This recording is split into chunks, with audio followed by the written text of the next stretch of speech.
রাজ্য সরকারি কর্মচারী এবং শিক্ষক শিক্ষিকাদের জন্য বড় আপডেট। সপ্তম বেতন কমিশন নিয়ে জল্পনা যত বাড়ছে ততই বাড়ছে সরকারি বিজ্ঞপ্তির দাবি।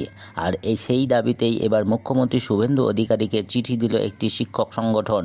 সংগঠনের দাবি, রাজ্য বাজেটে ঘোষণা করা হয়েছে যে 2027 সালের জানুয়ারি থেকে সপ্তম পে কমিশন কার্যকর করার লক্ষ্য রয়েছে, কিন্তু এখনও পর্যন্ত কমিশন গঠন, চেয়ারম্যান ও সদস্য নিয়োগ কিংবা সরকারি বিজ্ঞপ্তি সম্পর্কে কোনো আনুষ্ঠানিক ঘোষণা প্রকাশিত হয়নি। এই পরিস্থিতিতে শিক্ষক সংগঠনের বক্তব্য, দ্রুত সরকারি বিজ্ঞপ্তি প্রকাশ না হলে শিক্ষক ও সরকারি কর্মচারীদের মধ্যে অনিশ্চয়তা আরও বাড়বে।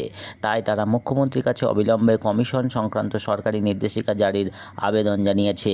চিঠিতে আরও বলা হয়েছে, কমিশনের সরকারি বিজ্ঞপ্তি প্রকাশিত হলে শিক্ষক ও সরকারি কর্মচারীরা নির্দিষ্ট সময়ের মধ্যে নিজেদের দাবি দেওয়া এবং প্রস্তাব কমিশনের কাছে জমা দেওয়ার সুযোগ পাবেন। ফলে পুরো প্রক্রিয়াটি আরও স্বচ্ছ ও সুশৃঙ্খলভাবে এগোবে।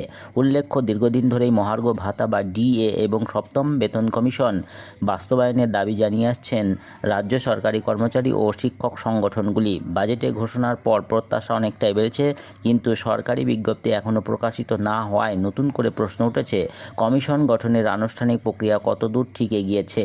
এখন সকলের নজর রাজ্য সরকারের পরবর্তী পদক্ষেপের দিকে। সরকার কবে আনুষ্ঠানিকভাবে বিজ্ঞপ্তি প্রকাশ করবে এবং সপ্তম বেতন কমিশনের কাজ কবে শুরু হবে, এখন সেটা লাখো লাখো কর্মচারী শিক্ষকের সবচেয়ে বড় অপেক্ষা। আপনার কি মত? সরকার কি দ্রুত বিজ্ঞপ্তি প্রকাশ করবে? কমেন্টে অবশ্যই জানান। ভিডিওটি ভালো লাগলে লাইক শেয়ার করুন এবং নির্ভরযোগ্য আপডেট পেতে বিএস ইনফো কেয়ার চ্যানেলটি সাবস্ক্রাইব করুন।